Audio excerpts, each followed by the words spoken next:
Hello dear, अब हम discuss करने जा रहे हैं एक और प्रॉब्लम।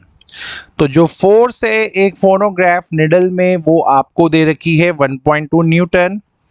सो आपको पता है फोर्स इस क्वेश्चन में आपको ऑलरेडी पकड़ाई है 1.2 न्यूटन। Got it. और जो पॉइंट है ना, देखो यार निडल कैसा होता है, निडल एक सर्कुलर होता है, ठीक है, एक सर्कल होता है, सर्कुलर पोर्शन होता है। तो जो निडल का ये जो पॉइंट है जो कि सर्कुलर है, क्रॉस सेक्शनल आपको दिख रहा है, सर्कुलर क्रॉस सेक्शनल एरिया जो है, इसका जो रेडियस आपको दिया है वो दिया है 0.1 mm। Got it.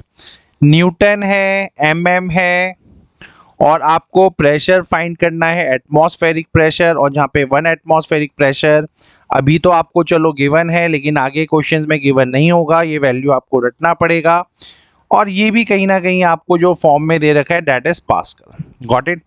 So in other words मुझे क्या चाहिए, यहाँ पे प्रेशर चाहिए। तो प्रेशर का फॉर्मूला हमें पता होता है, pressure is what, pressure is nothing but force, है ना, डिवाइडेड बाय एरिया। अब क्योंकि एक क्रॉस सेक्शनल एरिया है, फोर्स तो तुम्हारी 1.2 दे रखी है, ये हो जाएगा पाई आर स्क्वायर। Got it. ठीक है, तो अब हम चलते हैं।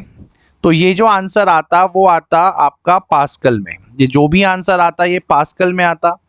अब सिंपल सी बात है, 1 एटमॉस्फेरिक प्रेशर में अगर इतना है तो 1 पास्कल की जो वैल्यू होगी, 1 पास्कल की जो वैल्यू होगी वो क्या होगी एटमॉस्फेरिक प्रेशर के हिसाब से, वो होगी 1.013 इंटू 10⁻⁵। ठीक है, तो इसी क्वेश्चन को अगर मैं एटमॉस्फेरिक उसमें कन्वर्ट करूं तो दिस इज 1.2। पाई की वैल्यू को चलो मैं 1.34 लिख देता हूं। रेडियस अभी मेरे लिए सस्पेंस बना हुआ है, रेडियस को भी मैं भी लेता हूं, और ये चीज पास्कल की जगह आप लोग अब यहाँ क्या लिख देंगे, 1/1.013 इंटू 10⁻3। तो यहाँ तक तो कोई चैलेंज नहीं होगा इस क्वेश्चन को समझने में। अब चलता है, सारा गेम है रेडियस का।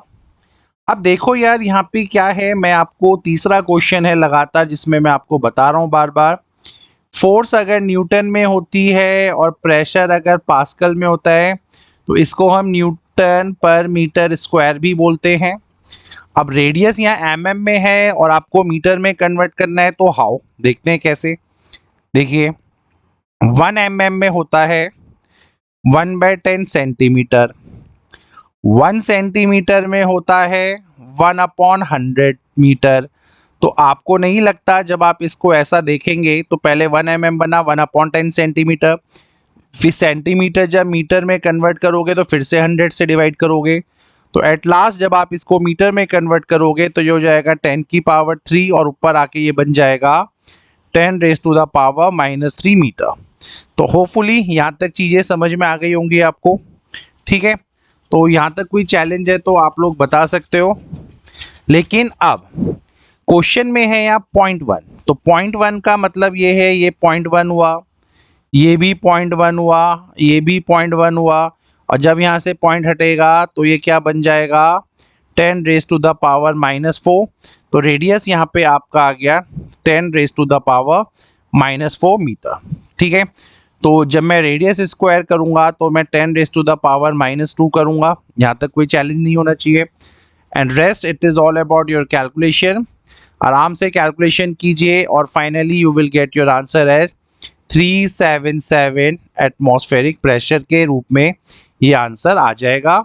कैलकुलेशन तो आपको अपने वे में करनी है, दिस तो I can not teach you, है ना, it's a very simple rule. So hopefully ये आपको समझ में आ गया होगा। Thank you.